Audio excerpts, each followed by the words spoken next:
Okay, you two, welcome. Real quick. Underoos! Underoos!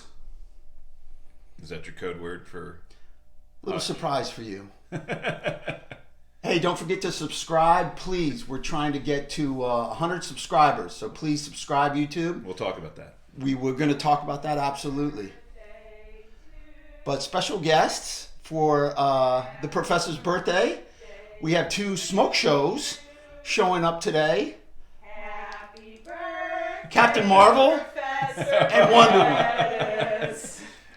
Happy birthday to you. Oh my goodness. Thank you. Happy birthday from Captain Marvel and from Wonder Woman. Oh, cool. Oh my God, that's awesome. SuperTalk hat. Wow. Titanium Tony Look as at well. that. That's great. Thank you, you two smoke shows. Thank you. So the hero showed up. The real superhero showed up. Superhero. All Happy right. birthday, Professor Pettis. Yeah, happy birthday. Thank you, baby. All right, have Thank a good you, show. guys. Ready for a great show? Absolutely. Thank you, guys. All right. Happy birthday, Professor. Thank you, Titanium. Really appreciate that. Let me see if I can fit this hat on. My fat head. Oh, those are nice. Wow, look at that. Professor. That's like quality. That's the real deal there, brother.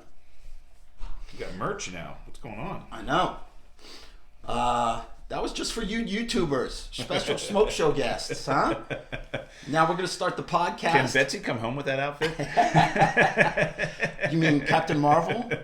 That's her outfit. that's- What you do privately is up to you. Make her Captain Marvel some other way. Smoke shows. Enjoy. All right. Here we go in 3, 2. Welcome to SuperTalk, the weekly podcast dedicated to news and reviews of comic book media on the big and small screen. This is episode number 7. I'm your host, Brian, Professor Pettis, and with me, as always, my illustrious co-host, Titanium, Tony Estrella. Titanium! What's going on? Professor, happy birthday, brother. Thank you. I'm not quite there yet, but I've got 48 hours of 49-ish, 48 hours in my 40s. So, I get it, man. Welcome. And welcome to the club, right? welcome to the club, brother. Yeah, absolutely. Professor Pettis, it's his birthday. So, as always, please take us to school. All right. Well, we've got a lot to talk about this week, but before we get started, we always want to thank our sponsors. First, Studio GG Studios. Their link to their page is in the show notes on YouTube. We want to give them the thanks that they gave us to begin with, recording our awesome theme song, which is great, and they're got some stuff going on there, right? Yeah, they absolutely do. They've merged with Tiny Timmy Spider Studios, so they're going to retain the name Studio GG Studios, but they've merged with Tiny Timmy Spider Studios, and they have a new single coming out called Animal Names. Sweet. It's going to be a blast. And is that going to debut on their YouTube page? It's going to debut on their YouTube page, and they're giving us a lot of love. The SuperTalk is all over their YouTube page, but give them some love. That's home of the man band Corn on the Cob. Sweet. So thank you, Studio GG Studios, as always. And then again, we still have a returning sponsor, Preston's Pharmacy, locations in Arlington and in Merrifield. Absolutely. And they're getting ramped up right now, as I understand. They're ramping up to do vaccinations. I believe they're starting with vaccinations in the elderly communities in the region. They're doing the best they can. I think some of the contracts that are going out from the state are going to some of the more broader chains, but they do get some business and they get some love. So thank you, Preston's Pharmacy. Support local business people. Support local business. Preston's Pharmacy. Again, Franco Day, Liso Day, thank you so much. And we've got another special announcement. So, besides your birthday? Right. This is even almost as special, I think. Nothing like last time, right? Well, I can't our do mystery those. sponsor, I've got bad news and good news. The good news is he or she stepped up in a big way from a sponsorship perspective. The bad news is that person has opened up a tab. So MW... Oh, NW again, you bastard. Opened up a tab. Wow. Mephisto himself is now sending us presents. Oh. So we're gonna do this for our sponsor, MW. MW, thank you so much for your Kids, support. don't try this at home. He's just pulled out a giant bottle of Fireball. He's pouring shots right now. Please don't do this at home. This is only for professionals. The professor and Titanium were qualified to do such a thing. Oh, All right, MW, thanks again for your support. And here we go. MW. Oh. Feels so good when it hits the lips. It does at first, but then you pay for it later. When I start slurring at the end of the show, you'll know why. No, that would take, what, 6 or 7 of those? At least 3. I'm not going to lie. At least 3. Okay. All right. Well, thank you, MW, for your support. That was a really generous sponsorship. Thank you so much, MW, you son of a bitch. I'm going to strangle you again, but I love you. So we've got a couple other things from a sponsorship perspective to talk about as well. So we did launch a way for our listeners to support us directly. So we've got some questions from the listening audience. How can we support the show? Absolutely. Number one way you can support the show: subscribe, like, please, follow us, comment, all those things that you're doing today. Hit the notification bell on YouTube. Right. All those things support the show directly, and if you continue to do that, that's all we ever need from you. But for those of you who want to contribute to the show, we've set up a page on Patreon. So Patreon, those of you who don't know, Patreon is a website that allows individuals to sign up and become patrons of a piece of media like ours, like our podcast. And so if you go to Patreon, patreon.com/SuperTalk, it'll take you directly to our page, and you can sign up as a show patron. What do you get for what's it cost you to be a show patron? It's $1 an episode. So if you're willing to pony up $1 per episode, that's all you need. We appreciate the help. This isn't free, people. Right. This isn't free. So that would be fantastic. And for becoming a patron of the show, you're going to get a hand-signed thank you note from Titanium and myself, as well as a show sticker. So these great stickers like you see on the back of this laptop here. So you get a show sticker and a hand-signed thank you note from us. If you decide to do that, thank you so much. So that's something we're looking forward to. Yeah, very cool. That's the next step, right? We're trying to move in the right direction. We're trying to get to 100 subscribers, and at 100 subscribers, we're going to take on YouTube. We're going to take those 100 subscribers, and we're going to send somebody some swag. We're going to pick out one of our subscribers once we hit 100, and they're going to get a swag.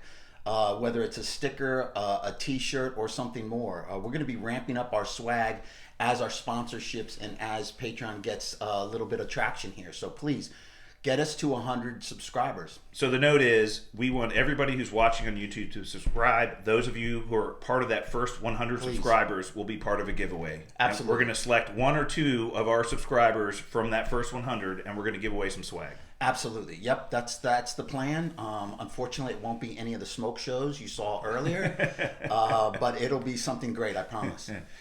All right, so let's get into the news and review section. As we do most weeks recently, let's start off with Wandavision episode 6. Unbelievable. Yeah. So what was your, I guess, overall impression? All new Halloween spooktacular, right? Name of the episode. Yeah, it was the Halloween episode. We've seen a lot of clips from it. I loved the episode. I thought unfortunately, it gave me more questions than answers. They did answer a few things, but more questions than answered. It wasn't the best episode so far. In my opinion, no, it wasn't, but it was a really important episode and great and so much fun. The throwback costumes were hilarious. So we got a lot of fan service in this episode. I agree with you, Titanium, that the episode itself was probably my least favorite thus far, just from an overall episode perspective. Right. Okay. I think we saw a lot of the clips from this episode and some of the trailers, so we kind of saw some of the things coming. Professor, I agree with you. I'm not mad at you. That's right. But there were some great fan service in this episode, which we'll get through, as well as, to your point, moving the plot forward. We got a lot of questions answered, but all it did was generate even more questions, right? Which is what we love about this show. Yeah, I mean, that's their MO, right? That's Marvel's MO, always keeping us on the fringe of answers and creating more questions and never really giving misdirection. I love that word. I heard that word this week, and misdirection. That they're champions of that. But what an opening. So just for the fans, the opening was based on Malcolm in the Middle. Late 90s, early 2000s show. It ran till 2006, I believe. Malcolm in the Middle, great show. And that kind of show and the theme of that was all throughout this episode, which was kind of cool. Yeah, and they did a lot of the things they did in that television show, like Malcolm talking directly to the camera. They started the episode off with Billy and Tommy speaking directly to the camera. And that whole trope of Malcolm in the Middle was part of this entire show, right? You know, when she comes running down the stairs, somebody better be dying, bleeding, or something, right? You know, it's like that's exactly what the mom would do in Malcolm in the Middle. Yeah, exactly. That kind of brash, kind of like, hey, you kids better be killing yourself if this is going on. And from the cinematography perspective, they shot the entire episode with one camera. So that's one thing that Malcolm in the Middle is known for. They shot everything with one camera. So they didn't have a bunch of cameras positioned everywhere else. They would take one camera from one position to the other. And so a lot of the scenes that you saw, you'd have something in focus in the foreground and out of focus in the background, or vice versa. They did that on purpose. So like when Pietro is sleeping on the couch and the kids are talking about him, like he's out of focus and then he becomes in focus. It's really cool the way that they chose to shoot the episode. All their episodes, they've stayed true to the sitcom type of filters and techniques, color schemes, everything. It's been great. It's studio been great. Audience, no studio audience, right? We and you speak of the brother laying on the couch, passed out till 4, sleeping till 4. We learned a little bit about Pietro this episode, right? Yeah, and from what I was able to pick up, as you know, the big bomb that was dropped at the end of last episode was him showing up, and there was a lot of theories of, is he really Pietro? Is he not Pietro? Is he a different version? Was he plucked from another, you know, reality? From what I've been able to pick up on this week, the writer and showrunner of the show did come out and officially say, this is Quicksilver. This is Pietro Maximoff. We're not trying to fool you here. This is Wanda, or maybe some subconscious version of Wanda, bringing her brother back. And so, if that is the case, I'm happy about that. Well, they may be teasing us like they always do, and may have some, you know, misdirection here. But if it is him, and it's now the Evan Peters version of him, again, it is a bit of a fan service thing for why does he look different? And everybody in the episode is like, why does he look different? Right. And they even address it, right? They do. Yeah. And again, there's some theories behind that too, that Wanda doesn't necessarily have the ability to manifest things out of thin air. Are you a little happy though, because you were going to be upset? I was going to be upset if they were like, "Oh, it's they Mephisto." Just used him. Well, as Mephisto. Again, we'll see. There's no guarantee that it's not, you know, Nightmare or Mephisto, but you feel a little bit better about it. Yes, I do. And again, if it's Quicksilver, just happens to be in a different body with a different face, I'm cool with that. Yeah. And the fact that they chose to use Evan Peters, that's just making us fans happy, right? Because he was, again, the best part of a lot of those X-Men, the third kind of the second iteration of the X-Men movies. He was the best great. part of it. He was great in this episode. So he plays the character so perfectly. He does. The throwback costumes are awesome. Wanda comes down as a Sokovian fortune teller, right? Well, that harkens back to their parents in the comic books were gypsies, right? And so her mom Magda was a fortune teller, as part of the gypsy troupe that she was part of. Let me just pause the show real quick right here and say, you know, every episode we're going to be featuring some of the professor's artwork over here. The professor has a absolute phenomenal collection of comic books. In every episode we're going to feature a new one. If you notice here, we got the House of M. Every episode we're going to feature a comic that pertains to the show or pertains to something that we're going to be talking about. So that's the House of M, people. That's number 1, right, Professor? Yeah, I dug in the archives this week, and I was like, I know I have those from the time period that I was collecting. I was like, I know I have them somewhere. I just got to find them, and I was absolutely thankful that I could find it this week. So I mean, that gives us street cred, right? Hopefully. But yeah, so that whole, you know, fortune teller thing was crazy, and that's how she explained her costume. But for those of us who have been fans of the comic books for years, that is exactly what her costume looked like. And then Vision coming down the stairs as a Mexican wrestler, that was hilarious. A luchador, right? Wait, and hilarious. Pietro's comments of, okay, stoplight. Booger. Yeah, that was hilarious. That's it. That was good stuff. So yeah, that was a little revealing, and we also saw that the Vision has an alternative motive, right? He kind of played it off like, oh, I'm on duty. And did you notice, and you can see this on YouTube, but I'm crossing my hands. The only thing that stands between the trees and toilet paper is the neighborhood watch, and he made an X with his hands, Right. which is kind of cool. It was kind of fun. I thought that was a kind of a little homage to X-Men, but yeah, very cool. So he's heading out, not his first Halloween with the kids. They had a big fight at the end of last episode, and it seems like at the beginning of this one, and Billy and Tommy referred to the fact that their parents weren't necessarily fighting, but they just weren't. Like Malcolm in the Middle, they did that all the time. They're not fighting, but they're just not getting along, right? Yeah, Bryan Cranston always got in trouble with his wife, right? In the Malcolm in the Middle show. But, yeah, he did. But so we know he's had some level of an awakening. Like he knows what's going on, and he's dying to get to the bottom of it. So he's said, I'm going out as a neighborhood watch. I'm not going to be trick-or-treating with the kids on their first Halloween. And Pietro steps up and says, I'll be the father figure. Right. And he was so great in this episode. Was great. Yeah, and so Vision wanders off, and he's going to where probably he shouldn't go, but he's heading to the rim. You know, he's heading to the edge of the hex, and he sees a lot of people that are half frozen. He knows now something's going on. Some people are in this little repeat where they're just doing the same thing over and over again, and you see the lady hanging up the ghost in her front yard kind of crying, and then he goes off and he tries to talk to somebody, and no one's responsive, and he's starting to get to the edge, closer and closer to the edge of the hex, and he sees Agatha, which is really revealing. Well, Darcy picked up on that too when she was looking at. So we found out that Sword had been found a way to track the positions of everybody in the hex. Well, just Vision because of his vibranium. But all the other people were also being tracked. Around him, they're being tracked. Right. Yeah. And she asked the question, why are these people on the edge of the hex not moving? Yeah. And that's what Vision saw, was everybody's basically frozen. Still, yeah. But then they flew up into the air, and he heard all the commotion and the talking going on in the center of the town. Right, in the town square. But realized that the further away they were from Wanda, the less active people were. Right. Still under mind control, but less active. So, interesting about Wanda is, you know, even Pietro asked her, you know, are you doing this? How are you doing this?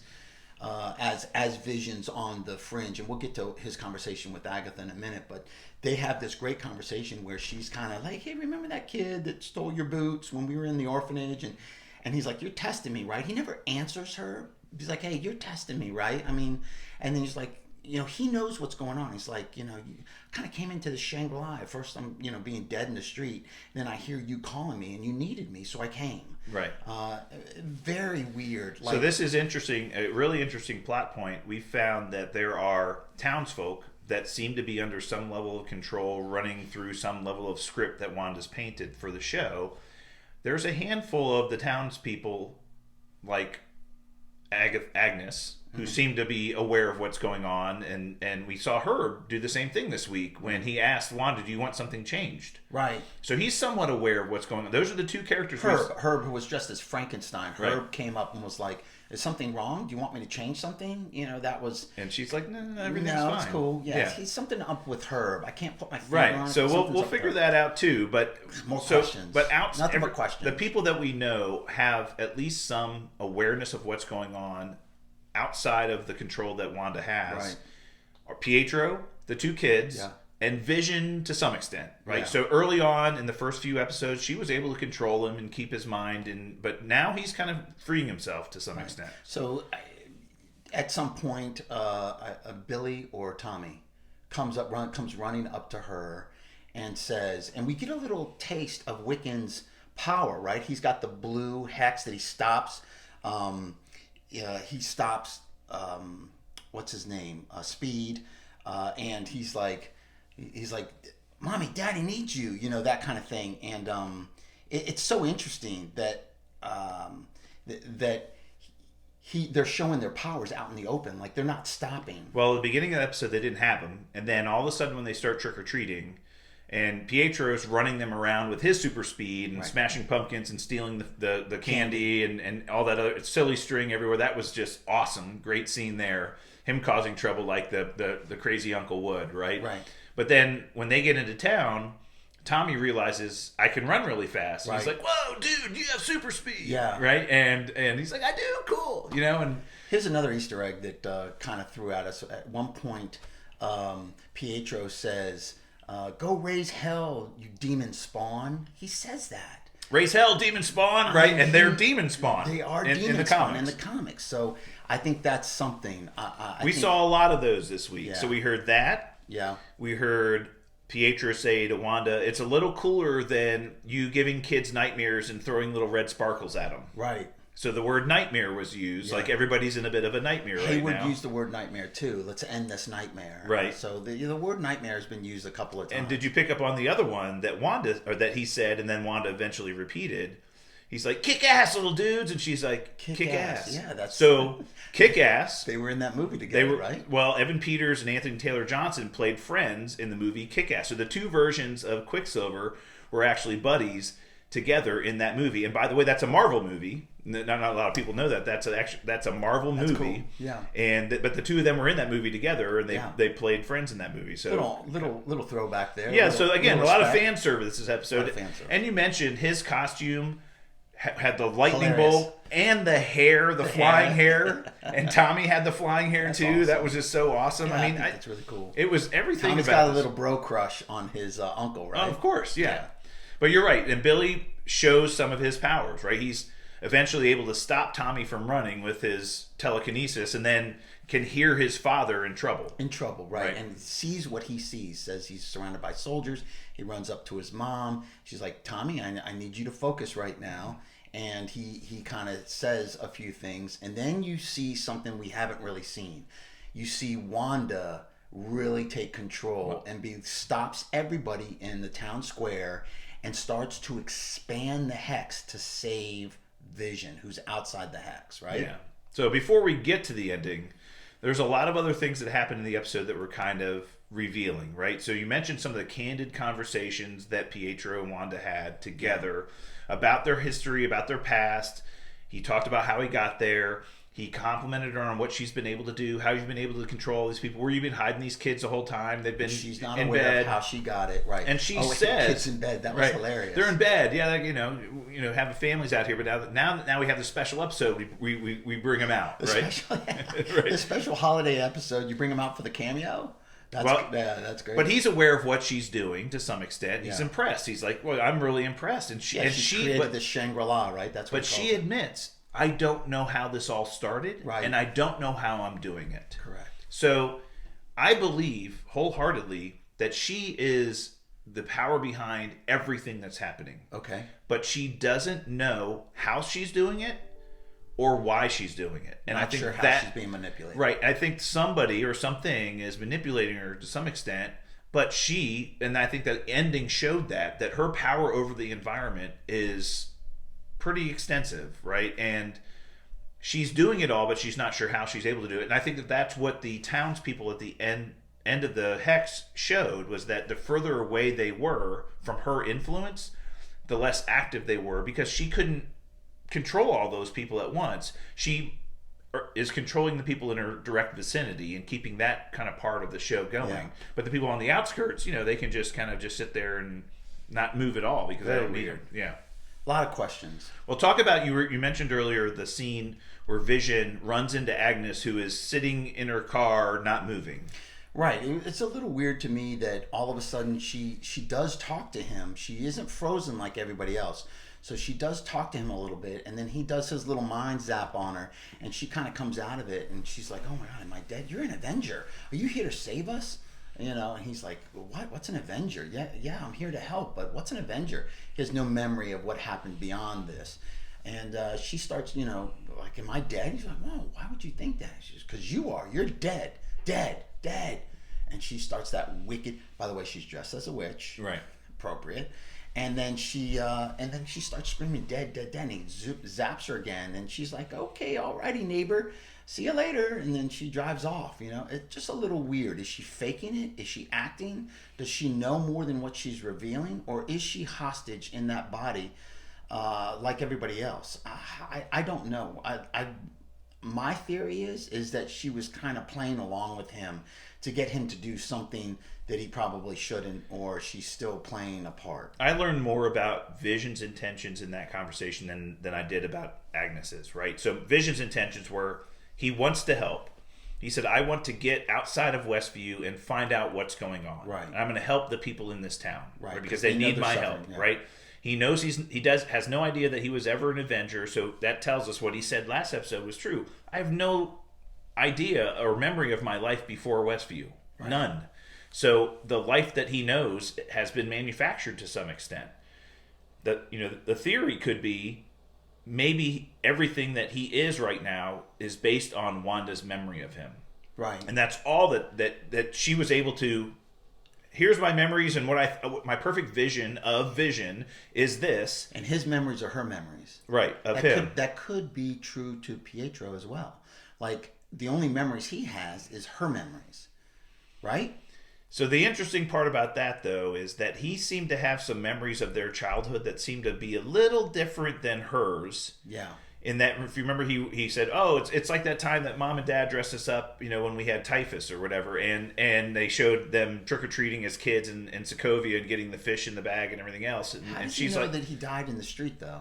Well, that's true, but then she's like, "I don't quite remember it that way," right? And so there's a little bit of inconsistencies there, but again, we'll see where that goes. I just think the fact that he's on the show is great.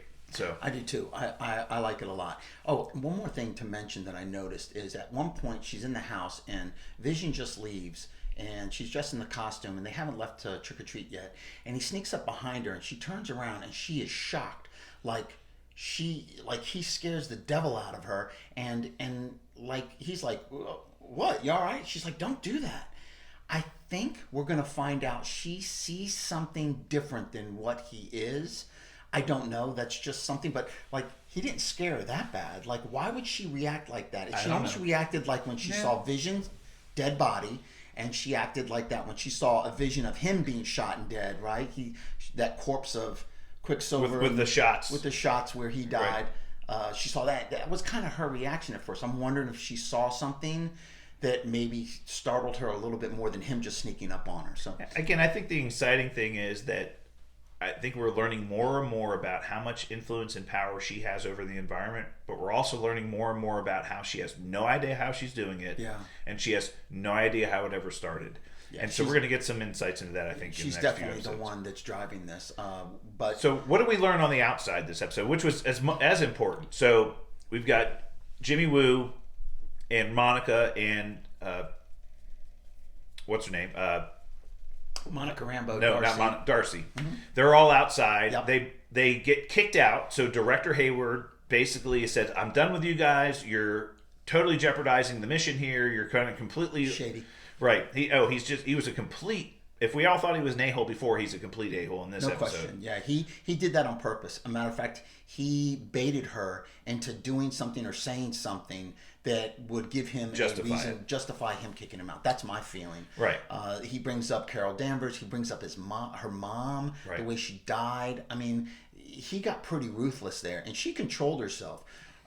So yeah, he kicks him off base, and then Woo kicks some ass. Jimmy right? Woo shows a little bit of the dragon inside of him. And right? Darcy's like, "Oh, I wish you would have shown the plan." I don't think it was a plan. I just think he just kicked some ass and was like, "All right, I'm done with this. I'm going to do my own thing." And then Darcy hacks into the mainframe and they break into the computer system, right? That's controlling the base, and she learns a lot. Yeah, she learns their tracking vision. They learn about the tracking vision through the vibranium. They learn about Monica Rambeau. But interesting that the point of that is interesting that they're tracking Vision.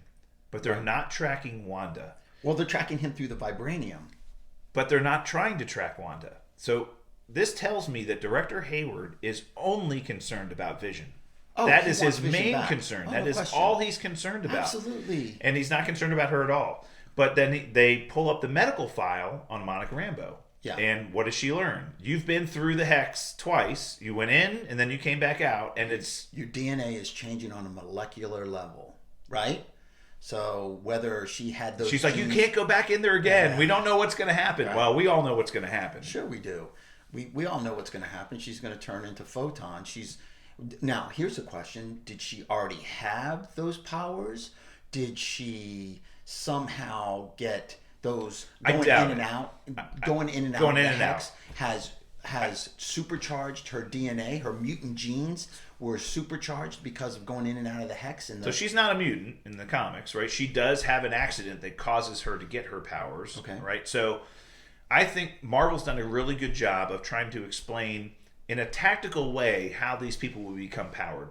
So if you saw what they did with Captain Marvel, she got caught up in an explosion of a Tesseract engine. Yeah. Right? And that gave her powers. Right. And Vision and or Quicksilver and Wanda got their powers from experiments that were done with the Mind Stone, right? So they explain these things. And so I think what they're trying to do through this show is explain how Monica could become powered. And that's what they're doing, is that this hex is now altering people on a molecular level. People that have the mutant gene. Maybe. I think so. I think it's people that have the mutant gene. Well, we'll see. So we kind of fast forward a little bit. We did hear Monica say, "Oh, I heard from my guy."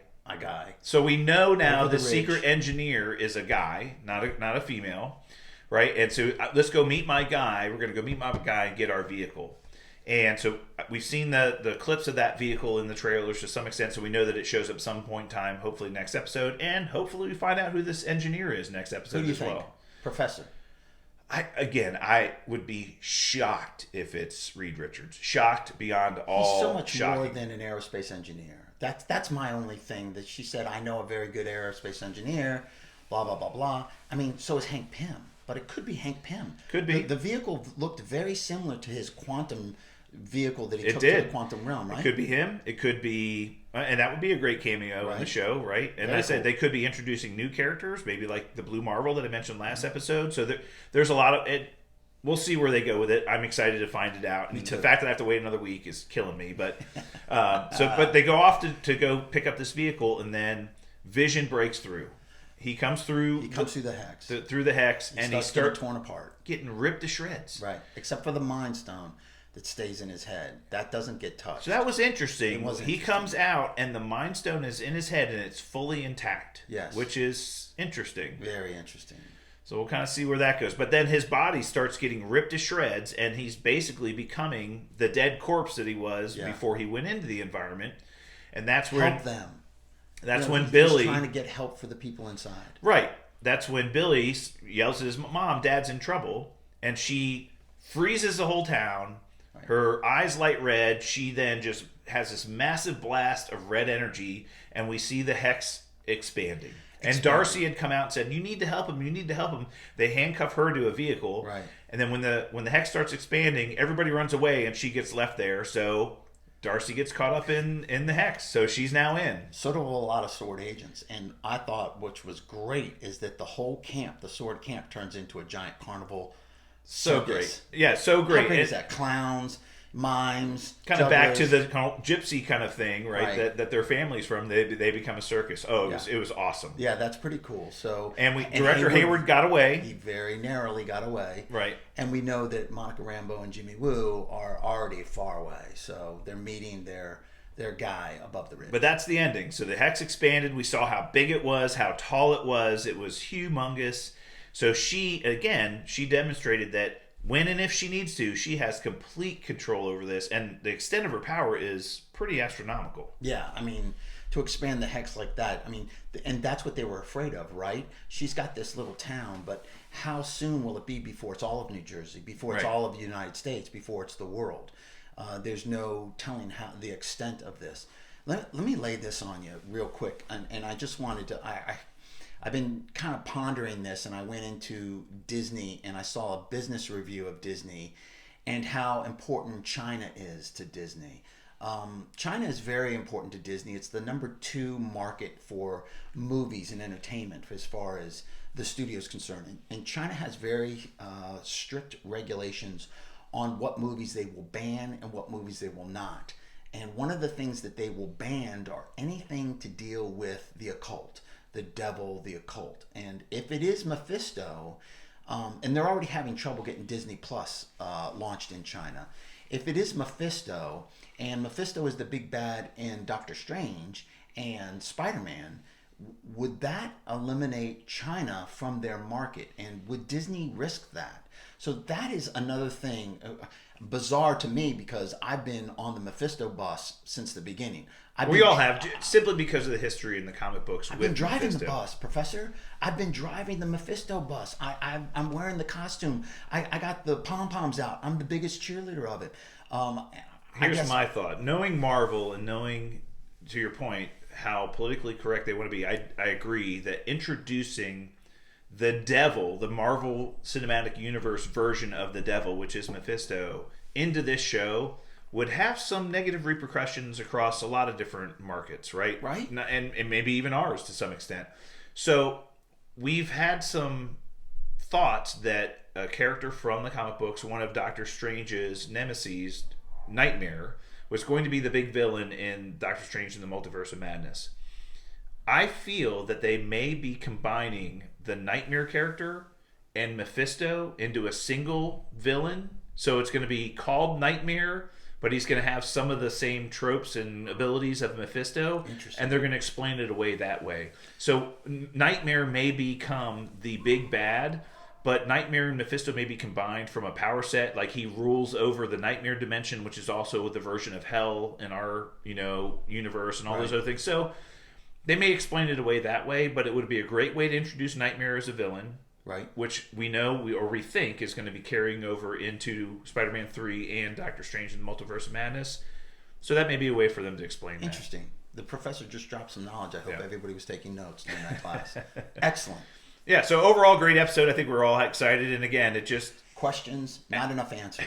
Some answers, but all it did was add more questions, and we're looking forward to the next episode. All right, so let's jump into some of the news items from this week. So, first off, we talked last week about the cameo of this special actor who may be showing up on WandaVision. And the theories that are bouncing around the internet are insane, right? I mean, they're all over the place, from Magneto, Ian to McKellen Doctor Magneto, Strange. to Benedict Cumberbatch as Doctor Strange, to Professor X, to Deadpool, to Wolverine, to all these things. To one of the Spider-Mans. Yeah, Tobey Maguire.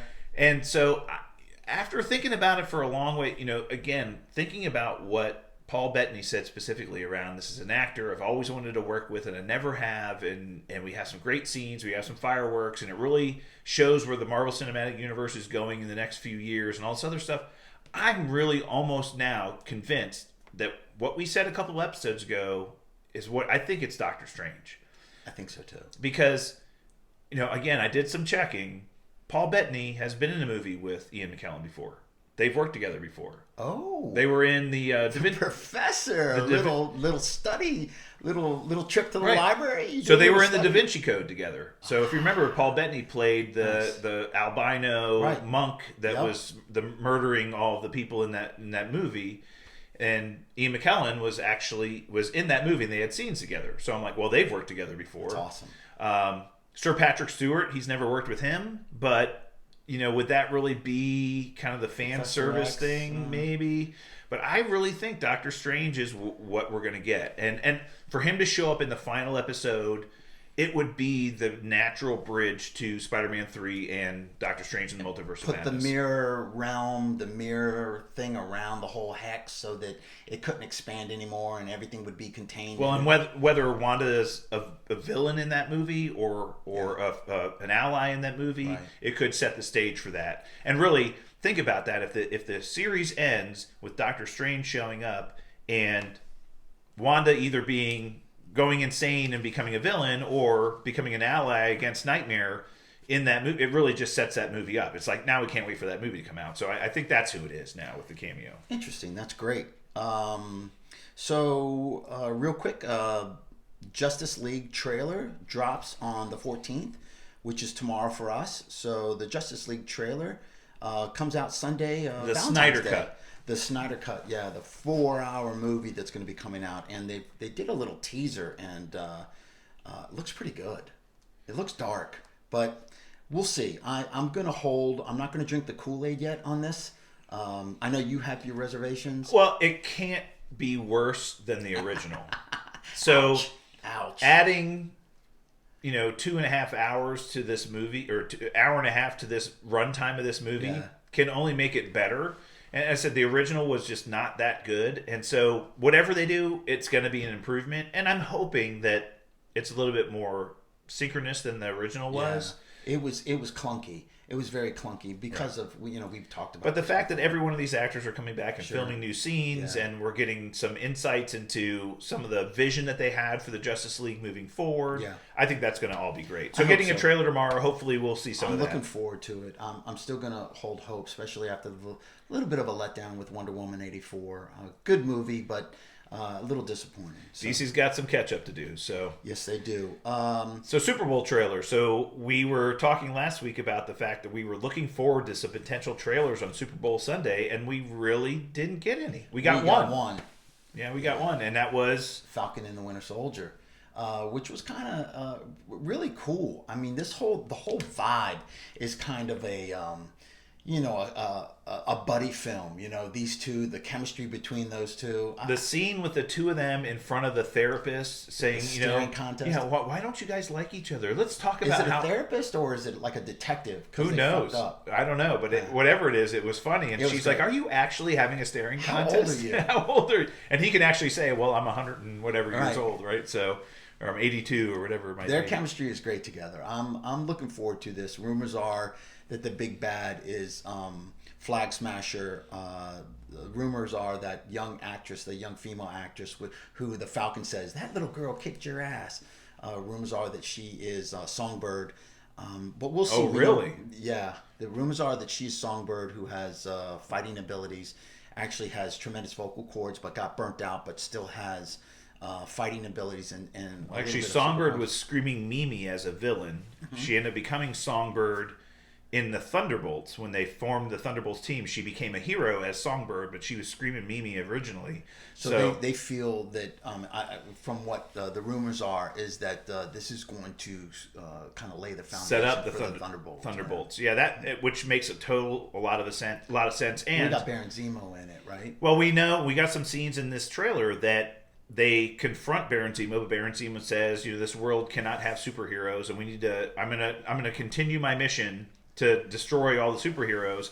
But then we see Falcon and Winter Soldier in Madripoor with Zemo. Right. So are they using him to help? And we saw some scenes that potentially show the Falcon having to give up the shield to the new version of Captain America, who's U.S. agent, who is going to be a new version, and he doesn't think that person's worthy of the shield. So there's going to be a lot of stuff in the Super Soldier program and the potential Thunderbolt setup. It's going to be. There's a poster online out there in the internet. There's a poster online where the old Cap is in the background. Why would they put him on that if he wasn't going to be in this? Interesting.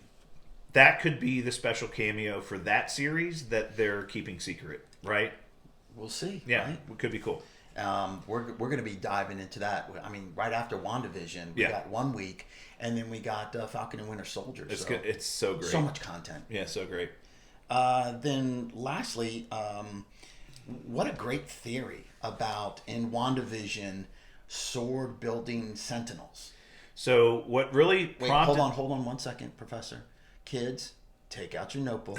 The professor's going to drop some serious knowledge about X-Men and Sentinels. So what really prompted this theory was Director Hayward's Shady. comments when Monica first came back, when he said, "We've shifted and transitioned our focus to nanotech, robotics, and AI." Right.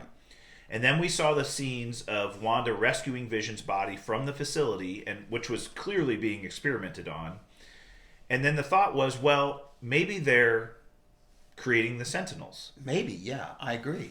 So And the that's Sentinels, for those of you who don't know, are robots who were designed to hunt mutants. Correct. So they were built by somebody called Boulevard Trask. This character was actually in the Days of Future Past movie that we saw from Fox. Peter Dinkle played him. Yeah, Peter Dinklage played him. Great actor. Designed the Sentinels. They were robots that had a special ability to detect the mutant X gene. Right. And they were designed to hunt the X-Men. Hunt and kill mutants. Hunt and kill mutants. Yeah. And so if we're now introducing mutants into the MCU, let's introduce robots that are there to hunt them. And there's other versions of the Sentinels. There's a special super soldier version of the Sentinels called Nimrod, which is the ultimate version of a Sentinel who's able to repair himself and manifest his own abilities to fight the mutants, and so who knows what it could be. What But about Sebastian Shaw? Give the listeners and the viewers a little bit about Sebastian Shaw. Sebastian Shaw, the one from the Hellfire Club, Right. Do you think that is Hayward?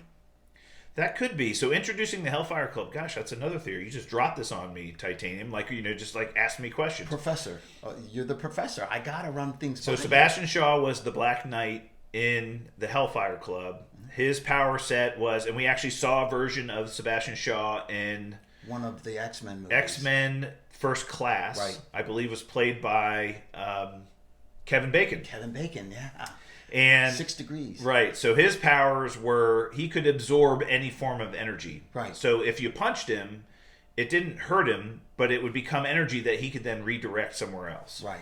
So Sebastian Shaw was one of the leaders of the Hellfire Club, along with the White Queen and the Black Queen. There was like Daniel Pierce. There's all kinds of people in the Hellfire Club, but they were like an underground organization of mutants who were directing people at the political and financial level. They had a lot of influence with the rich and powerful. And so introducing Hayward as a member of the Hellfire Club could be, Could be. Yeah. I mean, Okay. So, well, that's great. Another theory. Sorry. We got plenty of them, don't we? Yeah. Well, hopefully some of it. Let's get to the topic of the week real quick. I know we're running a little bit long, but let's get to the topic of the week. The Fantastic Four Reborn. The theories, the MCU's plan for the first family of Marvel. So quick introduction. So Kevin Feige officially announced about a month ago during Disney's investor meeting that they are relaunching the Fantastic Four in Marvel Studios. So finally we're going to get a Marvel Studios version of the Fantastic Four. Previously owned, the rights to the Fantastic Four were owned by Fox. We had a couple of original movies with a cast of characters. They rebooted that with a horrible movie. Awful. And now Marvel owns the rights, and they said, we're coming out with a new version of the Fantastic Four, and we're going to do it the Marvel Studios way, and we're all excited about it. I like those actors in that movie, but that movie was dreadful. Horrible. Yeah, it was not So good. many things wrong with it. We won't go into that. We could do a whole We've show already about that. We did a show about that. We talked about that earlier. That was one But of my so worst the movies. question now becomes, who are they going to cast as these iconic four characters? So Mr. Fantastic, Invisible Woman, Human Torch, and The Thing. Yeah. We know what the fans want, right? They've Well, been blasting with memes all over the internet. We'll about go John. through this a little bit. Okay. There's a Vegas site called Bovada, and they came up with official Vegas odds as to who would You be are cast kidding me. in each one of these roles. So I'm going to go through some of these names, and we'll talk through some of it, and you give me your impressions of would they be a good person Got it. for that character or Go not. for it. So we'll start with Mr. Fantastic. Okay. The number one odds at plus 225 is John Krasinski. Not surprising. Yes. So John Krasinski from The Office, Yes, from me. he has openly campaigned for this role. He has come out and said, I want to be Mr. Fantastic. Yes. And Marvel should be calling me, and I am dying to play this role. I'm born to play this role, and I want to play this role. Married to Emily Blunt, by the way. But we all feel he'd be fantastic in the role. Sure. So we're hoping for that. So number 2 on the list, John David Washington. Okay. So you and I discussed this before, that I felt that John David Washington would have been a great person to carry on the mantle of Black Panther Yes. after the passing of Chadwick Boseman. Right. John David Washington, very hot star in Hollywood. Yes.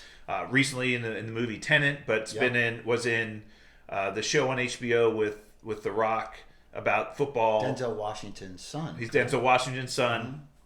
But he's a great actor and would be and again, I think Marvel's move towards political correctness and diversity. John David Washington as Mr. Fantastic would play. And he's a great actor, and I wouldn't be surprised. Lukewarm. Right.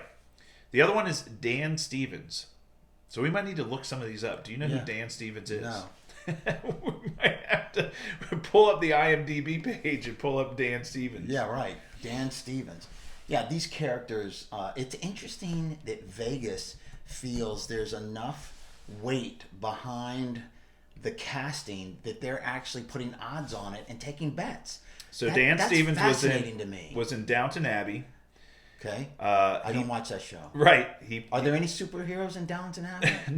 Not Then that I know don't of. watch. I got a thing against period pieces, people. to be honest Matthew with you. Crawley Sorry. in Downton Abbey. It's not So my that deal. right. So that's who It's not my Dan show. Stevens is. Okay. Dev Patel. Don't know. You don't know who Dev Patel is? No. So we should look up Dev Patel, and I believe Dev Patel is the person from the. Dev Patel. Don't know him. You do know him. He was in Slumdog Millionaire, the main character in know Slumdog that. Millionaire. Okay, yeah. Yeah. Okay. Indian fella. Right. Yeah. Great actor. Great actor. You know what? I'm a little warmer on that. Yeah. That'd be kind of cool. Yes. I do think that would be cool. I'm sorry. It doesn't matter, Professor, who you say. I got John in my head. Right. I think we're all rooting for John Krasinski. Yeah, I think so too. So the last ones are Ewan McGregor, Okay. who we know, and we believe that he's going to be in a Obi-Wan Kenobi series on Disney Plus. So Correct. that kind of takes He's him a already little bit out of the committed. Yeah. running there. Yep. Glenn Howerton, I don't really know who that is. Rahul Kohli, don't know who that is either. And William Jackson Harper, they're the last three on the list. No, no, and no. Okay. So Invisible Woman. Okay. Number one on the list, Emily Blunt. Yes, please. Smoke show. Smoke show. Emily Absolutely. Married to John. Their chemistry is unbelievable. I think she'd be perfect for it.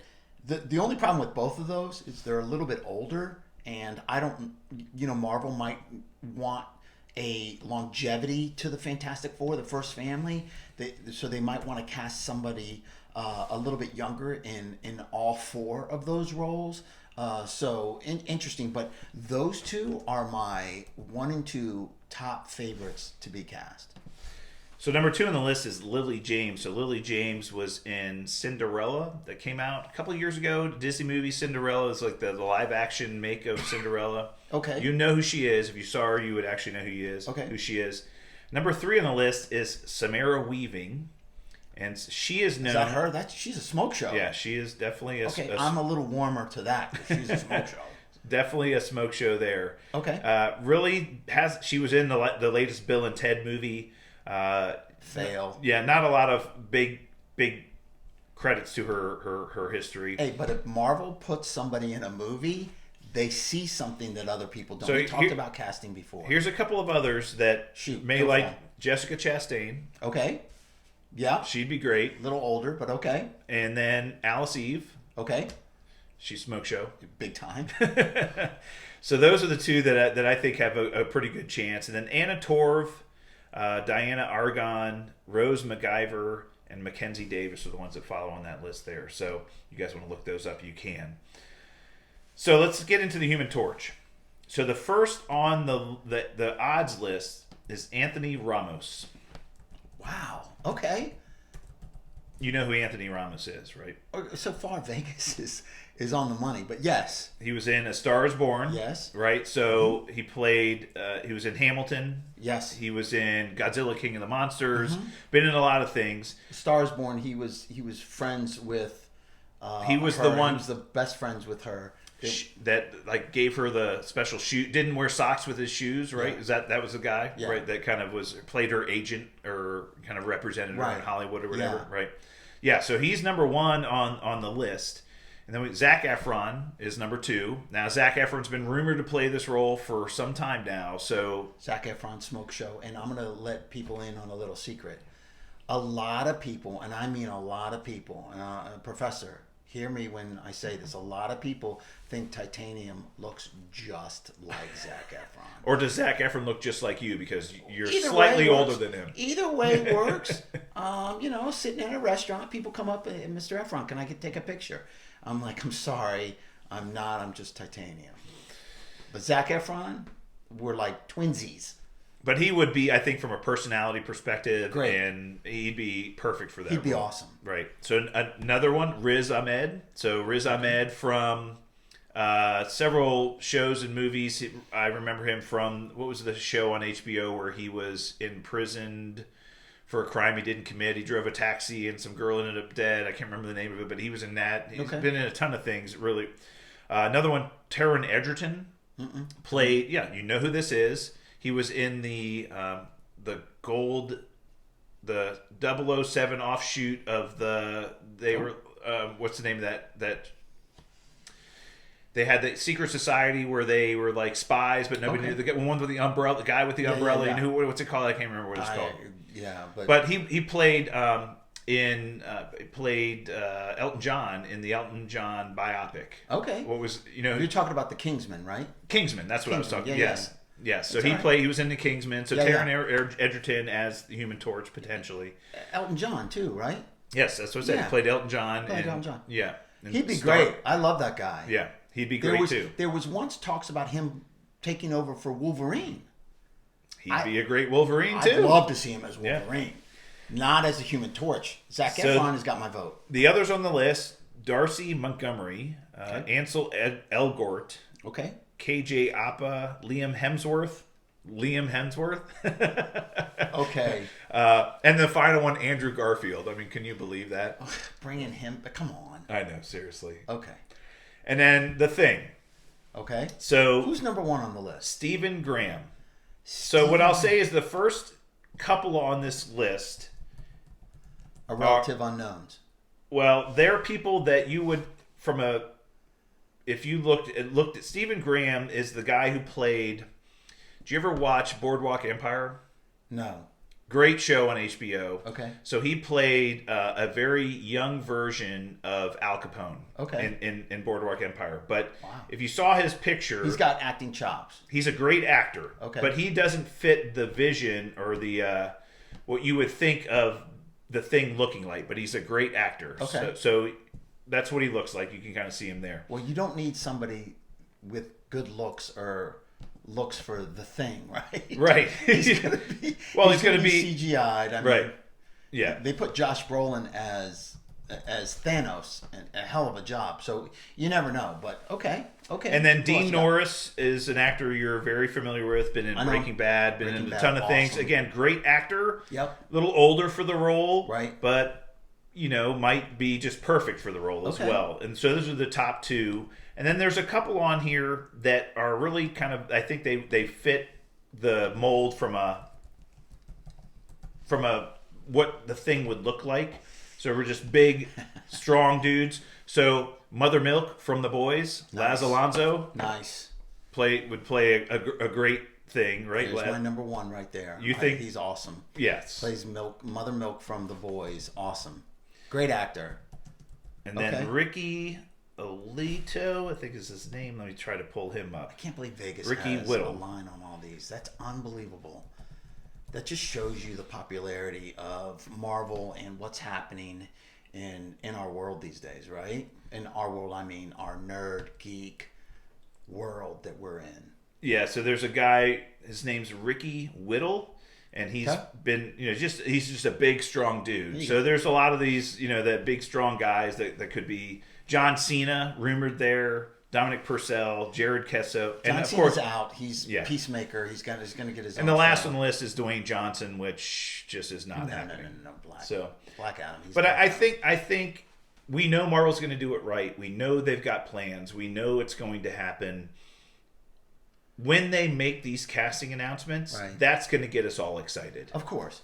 Yeah, once we know who they're going to be. And now the storyline, again, I think the one thing that you and I both believe is that they are not going to do an origin story on the Fantastic Four again. They're going to show up and they're going to do a story with some villains and there's something they have to fight and it's going to be great. And we're going to get introduced to these characters, I believe, in some of the shows that have already been announced. Right.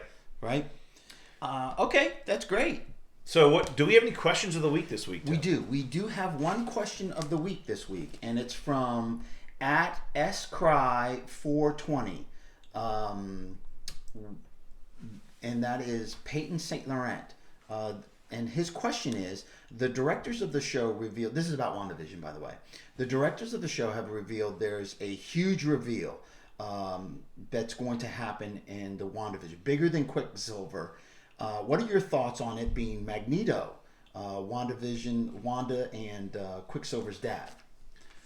Well, we talked about this last week. We just talked about this earlier. Great question, by the way. Thank you for submitting a question and keep submitting questions. Please keep submitting questions.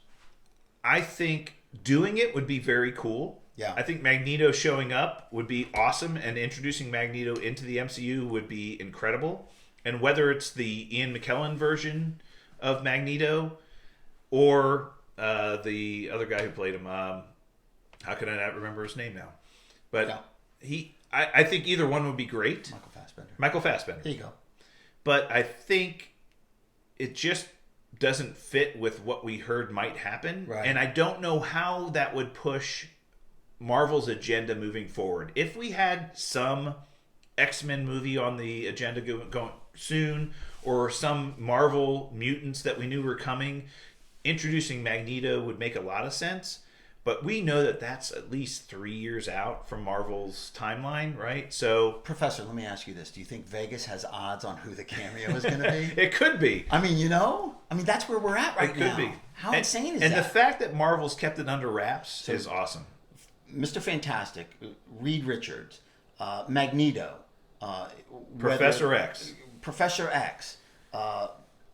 Doctor Strange, Wolverine even. Spider-Man. We Deadpool. I heard Deadpool this week. People were like, "What if Ryan Reynolds show up as Deadpool?" And I'm like, "Why would Ryan Reynolds show up?" As of now, it's all on the board. We're just going to have to wait to find out. But I'm excited to talk about it when it happens. Oh, I know. We're all going to be giddy about it. So absolutely. But thank you for the question. That was awesome. Peyton St. Laurent, thank you so much. Awesome question. Keep them coming, brother. I appreciate all your texts and your DMs.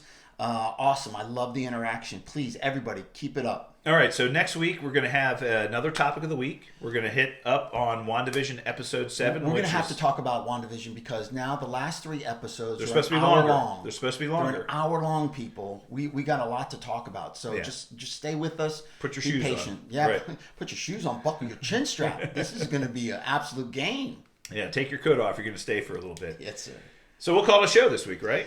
Absolutely. All right. Looking forward to next week. And hey, happy birthday, Professor. Once again, thanks to our sponsors, Studio GG Studios, Preston's Pharmacy, and MW. I know, by the way, MW said that we have to close the show with a little bit more Fireball. There we go. So, MW, you son of a bitch. He's not going to listen or watch this long, but here's you. Happy birthday, brother. Cheers to 50 years. Happy birthday, Professor. Oh, it tastes so good. Oh, does it? Woo! Breathing fire. All right, well, that's it for us. We'll be back next week for more Super Talk. To get in touch with us on social media, hit us up via email at supertalkpodcast@outlook.com or at supertalkpod on Twitter. Until then, stay super, everyone.